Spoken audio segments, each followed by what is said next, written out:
welcome back to Cuckoo for Books. My name is Salva and today I'm going to be talking about my favorite books that are based on the fairy tale Beauty and the Beast. I tried to go all out for this video. I'm wearing a Belle shirt because I got excited, then I realized that you can't really see it, so I'm just going to jump up for like 3 seconds so you can see it. Woo! Look, it's Belle! Okay, that's it. Now you know I'm wearing a Belle shirt and that I prepared. I was cleaning my bookshelf the other day and I noticed a bunch of Beauty and the Beast books all clumped up in a corner and I was like, how did that get there? Probably like a year ago or a few months ago, I took a picture of my favorite Beauty and the Beast books for my Instagram, which is at Cuckoo for Books. So that gave me the idea to actually make a video and talk about some of my favorite Beauty and the Beast retellings. 3 categories. Category 1 is not so much a retelling as it is just like a straightforward extended version of the fairy tale. Category 2 is when the author really goes all out and it's a true retelling. And then the third is sort of an in-between. It kind of stays true to the original fairy tale but kind of goes off on its own as well. So I'm gonna start with category 1, which is basically the extended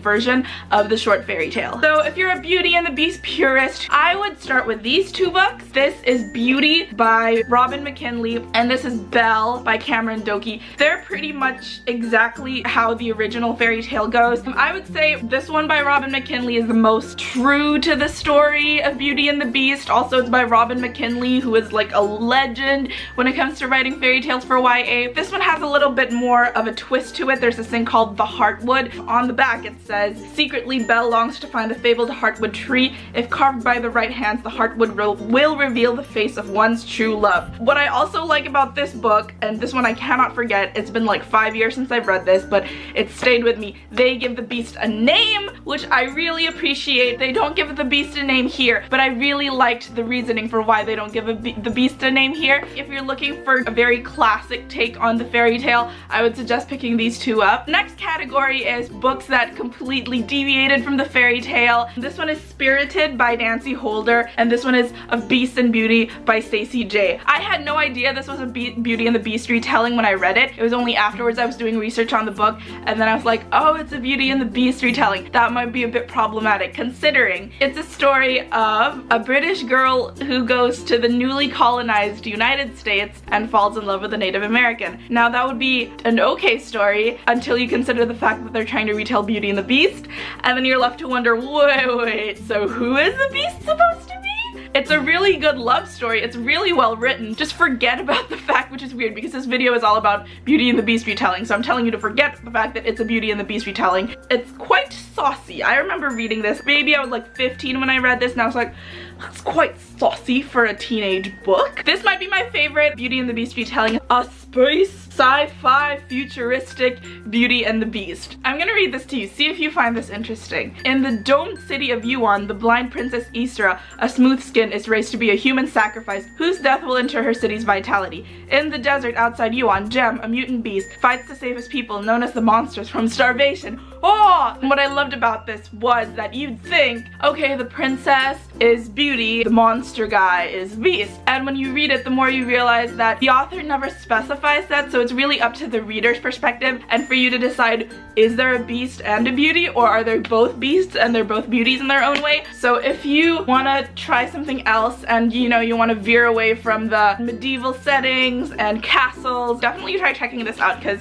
it's pretty darn cool. Last on my list are Ice by Sarah Beth Durst and A Court of Thorns and Roses by Sarah J. Maas. I could not do this video without including both these books. So this is actually not a Beauty and the Beast retelling. It is in fact a retelling of the lesser known fairy tale East of the Sun, West of the Moon. But I thought the story is pretty similar to the Beauty and the Beast lore. It's set in today's time. It's set in Alaska. There is a daughter of a scientist who is kidnapped by a bear king and she's forced to live in his castle. They eventually fall in love. The one rule he gives her is to never look at him at night when he turns into a human. One night, she looks at him when he's a human, so he's taken away by these trolls, so she has to journey east of the sun and west of the moon, just like the original fairy tale's name, to find her true love. But what I love about this book is that even though it's set in contemporary times, you will feel like you are reading about this whole magical world because of the way the author describes Alaska and the North Pole, coming from someone who lives in a tropical country, one of the furthest places from the North Pole as you can get. I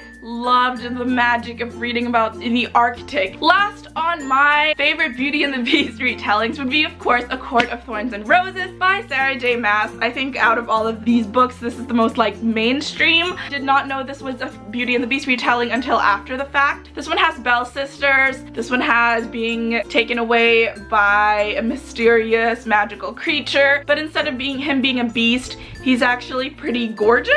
But him and his court wear these masks. The masks have sort of been cursed upon them. Belle is not called Belle in this book, she's called Feyre. It's not too far out there retelling. It's not too classic a retelling. I would say the first half of the book is very classic Beauty and the Beast. Somewhere along the line, it just like jumps off track and just like does its own thing, which I thought was actually the best part of the book, when it sort of left the Beauty and the Beast lore behind and did its own thing. So I thought that was really cool. So yes, those are my favorite retellings of the Beauty and the Beast fairy tale. If you have other suggestions on novels that are based on the fairy tale Beauty and the Beast, do leave them down in the comments. Let's have a little discussion down there. You can follow me on my other bookish adventures on Twitter and Instagram, both at Cuckoo for Books. Please subscribe, and I will see you guys very soon. Bye guys!